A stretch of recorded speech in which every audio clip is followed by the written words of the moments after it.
Hello all, my self हिरन पारेख फिर से आ गया हूँ आपके लिए कुछ इंपॉर्टेंट इन्फॉर्मेशन के लिए।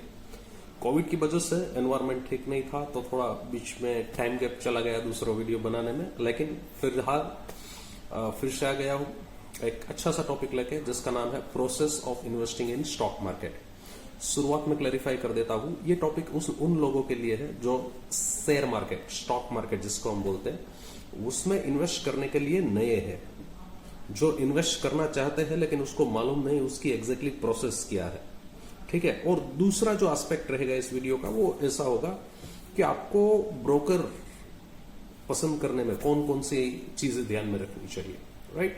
तो आई होप ये वीडियो आपको अच्छा लगेगा। Stay tuned till the end of the session. सबसे पहली बात, मेरे पास पैसे है, मैं कोई आईपीओ सब्सक्राइब करना चाहता हूं, मैं कोई आईपीओ को मैं अपने मनी इन्वेस्ट करना चाहता हूं, या मैं फिर कोई भी शेयर्स परचेस करना चाहता हूं जैसे कि रिलायंस, एसबीआई और कोई भी, लेकिन मुझे मालूम नहीं ये पूरी प्रोसेस कैसे होती है। तो फ्रेंड्स आप नोट डाउन कर दीजिए, आपको उसके लिए चाहिए 3 चीजें। नंबर 1, आपके पास होना चाहिए डीमेट अकाउंट, और दूसरी चीज आपको चाहिए ट्रेडिंग अकाउंट। ये दोनों चीज आपको मिल जाएगी कोई अच्छे से ब्रोकर के पास, जो रजिस्टर्ड ब्रोकर है उससे अपना डीमेट अकाउंट और ट्रेडिंग अकाउंट खुलवाइए। तीसरी चीज आपको चाहिएगी वो होगी बैंक अकाउंट। डीमेट अकाउंट एक अकाउंट है जिसमें आपके शेयर पड़े रहेंगे। पहले के जमाने में यह होता था कि अगर मुझे शेयर चाहिए तो मेरे पास एक फिजिकल हार्ड कॉपी में एक शेयर सर्टिफिकेट पड़ा रहता था। अगर मुझे किसी को आपको बेचने हैं तो उस सर्टिफिकेट के पीछे मेरी साइन करके मैं आपको दे देता था, आपके पास पैसे कैश या कोई भी चेक ले लेता था। अब वो प्रैक्टिसेस प्रिवेलेंट नहीं है। ज्यादातर जो भी परचेस और सेल होता है वो थ्रू इंटरमीडियरीज यानी कि ब्रोकर के थ्रू होता है। तो यहां पे डीमेट अकाउंट का कॉन्सेप्ट है, आपको अभी आपके जो शेयर्स है वो फिजिकल फॉर्म में आपको उसको अपने पास रखने की, उसको प्रिजर्व करने की, उसको सेफ कस्टडी में रखने की अभी कोई रिक्वायरमेंट नहीं है। आपको आपके जो शेयर्स अगर आपके पास सालों पुराने पड़े हैं तो आपको एक डीमेट अकाउंट खुलवाना है और वहां पे वो शेयर दे देने हैं। It's just like your shares in electronic form, वो वहां पे डिपोजिट हो जाएंगे। तो जस्ट लाइक हमारा बैंक अकाउंट जिसमें हम पैसा डिपॉजिट करते हैं और उसमें बैलेंस बोलती है जो भी बैलेंस है 8,000 10,000, उसी तरह डीमेट अकाउंट में आपके शेयर्स पड़े रहते हैं। वो हर हमेशा आपको बताएगा कि हिरन तेरे पास 100 शेयर्स रिलायंस के है, 50 शेयर्स एसबीआई के है। तो जब भी आप उसमें से स्टेटमेंट निकलवाओगे वो डीमेट अकाउंट का, तो वो बताएगा कि फिलहाल आपके अकाउंट में टोटल किस कंपनी के कितने शेयर्स है। तो डीमेट अकाउंट का पर्पस है आपका जो शेयर्स है वो उस अकाउंट में डिपॉजिट करके रखने हैं। शेयर्स आपके पास है इसका मतलब आपको अभी कोई शेयर सर्टिफिकेट या कोई हार्ड कॉपी आपके पास रखने की जरूरत नहीं है, वो डीमेट अकाउंट में पड़े रहेंगे। तो that's a demat account. Demat account आप किसी भी रजिस्टर्ड ब्रोकर के पास खुलवा सकते हो। गवर्नमेंट ऑफ इंडिया ने as of now basically 2 depositors approve किए हैं, वन है एनएसडीएल और दूसरा है सीडीएसएल। तो आप जो ब्रोकर के पास अपना डीमेट अकाउंट ओपन करवाने जा रहे हो वो या तो एनएसडीएल या सीडीएसएल के साथ रजिस्टर्ड होगा। आप एनएसडीएल और सीडीएसएल की वेबसाइट पे जाके के भी देख सकते हैं कि क्या आपका ब्रोकर उसके साथ रजिस्टर्ड है कि नहीं, उससे ब्रोकर की ऑथेंटिसिटी भी एस्टैब्लिश हो जाएगी। तो ये बात हो गई डीमेट अकाउंट की। दूसरी बात आती है ट्रेडिंग अकाउंट की। अगर आपको कोई शेयर परचेस या सेल करना है तो आपके पास ट्रेडिंग अकाउंट चाहिए, क्योंकि उसके थ्रू ही आप परचेस या सेल कर पाएंगे। ये भी चीज आपको ओपन करके देगा आपका ब्रोकर। ओके, तो डीमेट अकाउंट और दूसरी चीज ट्रेडिंग अकाउंट, ये दोनों चीज आप कर सकते हैं कोई ब्रोकर के पास से। तीसरी चीज आपको चाहिए वो चाहिए आपका खुद का बैंक अकाउंट। जिस व्यक्ति के नाम का डीमेट अकाउंट और ट्रेडिंग अकाउंट है उसी व्यक्ति के नाम का बैंक अकाउंट भी आपके पास चाहिए। ये बैंक अकाउंट आप अपनी चाहिए कोई भी बैंक के साथ खुलवा सकते हो।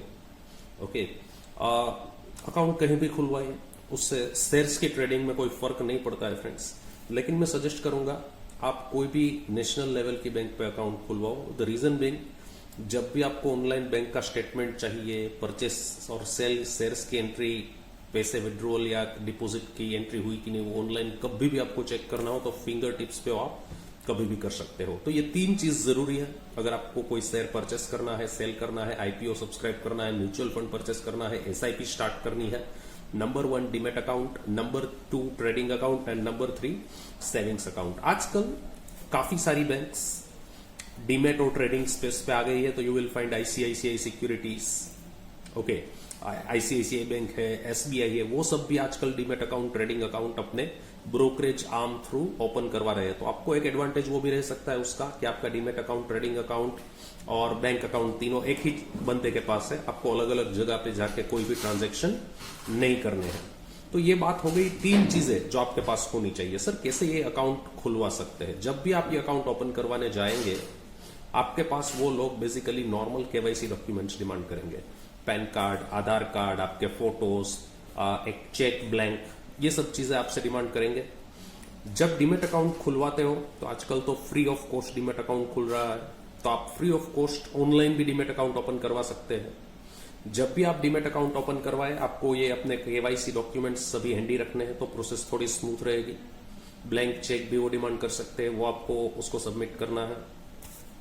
कुछ पुराने ब्रोकर्स जो है जो डीमेट अकाउंट खोलते हैं, उसके कुछ ईयरली चार्ज भी लेते हैं, जिसको बोलते हैं एएमसी, एनुअल मेंटेनेंस चार्ज। कुछ बोलते हैं आप शुरुआत में कुछ लमसम डिपॉजिट दे दो हमें 5,000 10,000, हम आपका ईयरली एएमसी नहीं लेंगे। तो जब भी आप डीमेट अकाउंट खुलवाते हैं, ब्रोकर से बहुत क्लियरली पूछ लीजिए कि आप कोई एएमसी यानी कि कोई ईयरली फिक्स चार्ज करते हैं कि नहीं, आपका ब्रोकरेज क्या रहेगा। फ्रेंड्स, मेरा पर्सनली मानना, ब्रोकर फाइंड आउट करने के टाइम पे नंबर 1 उसकी रिलायबिलिटी और नंबर 2 उसका रिसर्च जो आपको सही गाइड कर सके कहां पे इन्वेस्ट करना है, ऐसा ब्रोकर पसंद करना है। जरूरी नहीं कि आप वो ब्रोकर पसंद करें जो मिनिमम ब्रोकरेज रहता हो, ऐसा जरूरी नहीं है। तो आपका जो भी सूटेबल हो, काफी सारे ब्रोकर्स है मार्केट में, एंजल ब्रोकिंग है, आप 5paisa.com है, MSFL है, ऐसे काफी सारे ब्रोकर्स है जिसके पास अपना डीमेट अकाउंट और ट्रेडिंग अकाउंट खुलवा सकते हैं। और मैंने जैसा आपको बताया, बैंक भी है, आईसीआईसीआई डायरेक्ट, एसबीआई, उसके पास से भी आप अपना डीमेट अकाउंट, ट्रेडिंग अकाउंट और साथ में एसबीआई का बैंक अकाउंट तीनों साथ में खुलवा सकते हैं। तो ये 3 चीज रहेगी, तब आप शेयर्स का परचेस और सेल कर पाएंगे। अब बात आती है कौन सी चीजें ध्यान रखनी है। फ्रेंड्स, 2 चीज होती है स्टॉक मार्केट में, एक होती है long term purchase and sale जिसको हम बोलते हैं वैल्यू इन्वेस्टिंग, और दूसरी होती है ट्रेडिंग जिसको बोलते हैं इंट्राडे। सुबह परचेस किया, शाम को बेच दिया। जो लोग नए हैं उसको मैं ट्रेडिंग से थोड़ा दूर रहने की एडवाइस करूंगा।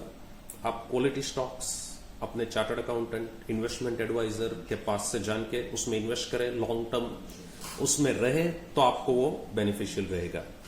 दूसरी चीज फ्रेंड्स, जब भी आप डीमेट अकाउंट खुलवाते हैं, don't forget to appoint a nominee. Nominee means कल को अगर आप नहीं रहते तो ये जो शेयर्स है उस पर किसका राइट रहेगा। तो don't forget to appoint nominee. ध्यान रखें, आप जो भी डिटेल्स डाल रहे हैं अकाउंट ओपनिंग में, वो डिटेल्स अपने आधार कार्ड और पैन कार्ड से मैच हो रही है, ताकि फ्यूचर में उसके लिए कोई भी दिक्कत ना रहे। राइट? तो ये कुछ ऐसी बेसिक डॉक्यूमेंटेशन लेवल हो गई। उसके बाद आप जब भी कोई शेयर परचेस करते हो, सेल करते हो, वहां पे 2 पॉसिबिलिटीज है फ्रेंड्स।